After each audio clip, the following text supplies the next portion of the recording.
Welcome to Series 2 of Urban Informatics over Coffee. Our very first episode is on a plugin for Revit called PlaceMaker. It also offers a SketchUp version, but nobody likes SketchUp, so we'll be looking at Revit today. It's kind of like the map room for 3ds Max, where it'll directly pull data and put it into your Revit model rather than you pulling your hair out over putting in your own landscape and buildings and whatnot. You can install the plugin for free, but you'll need a license to use it, and I just have to pay as you go. It's not too bad if your site is small. The larger the site, the more expensive it is. So if we go over to Revit, and once you've installed it, got your license key, you can see you have PlaceMaker in a tab up here. You see my license code is in, it's got my name and my available credits. So the way this works, in my fresh Revit model, I will select a place and I will search for Footscray, this one, and you can see it's got a white box, so it lets you select any amount of size within your white box, or you have to press enable large areas if you want a larger range than that can offer. But we're just going to have a nice little box. So if I press select area, it'll let you grab an extent within this bounds. Don't ask me why. I don't know. All right, here we go. I'm going to grab hopefully an interesting part of Footscray. Say I have a site and it's this little residential block here, and I want to grab this extents. I would then press import area. It'll think about it for a second, and then we'll see in my model that I have a very low resolution image of what I just selected. So this is really just telling me the location of what we're going to pull in. Do it this way, you can see that it is flat.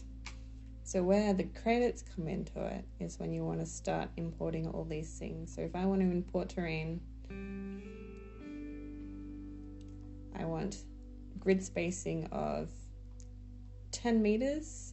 It's not the contours that you'll be grabbing, it's just the resolution of the contours is how I like to understand it. So we'll save and import, press your image here, and then it'll load a window. It'll say where this data is coming from, how long it'll take to import, and the amount of credits you need to be able to import it. And then if you're a subscriber, which I'm not, you get it for cheaper. So I'll say confirm order 4 credits, and it'll draw my terrain for me.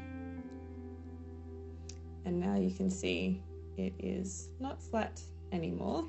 And if we press on this, you can see it automatically comes in as a topo service into your model, which is great.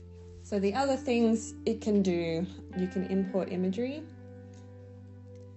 from these sources, but imagery is actually the most expensive thing, so I'm going to skip over that. It's probably just because it has more resolution, like it's a larger file to import. And just to demonstrate something else that it can do, it can import buildings, and you can see it grabs it from OSM. So if we go to OSM, and we can look at the data that we'll be importing, because you don't want to import data, pay for it, and then it not have any quality data. So this is roughly the place that we grabbed, and we can see there's actually really good building information, so it might be worth it. We want 3D buildings. You can change this if the buildings have only a level and not a height, and you want to tick merge with surface, so it'll place the buildings on your non-flat surface. Save and import, and you can see this one costs 5 credits, and we'll press confirm order again. And you can see it's pulled those buildings into the model and they're sitting on the terrain and they've been imported, which you can then manipulate, and you can manipulate the topo service and anything else that you would pull in. So that's just a little demonstration of how to bring in the context around a site really quickly with minimal effort. So thank you very much. We'll catch you in the next episode of Series 2 very soon, I am sure. Bye.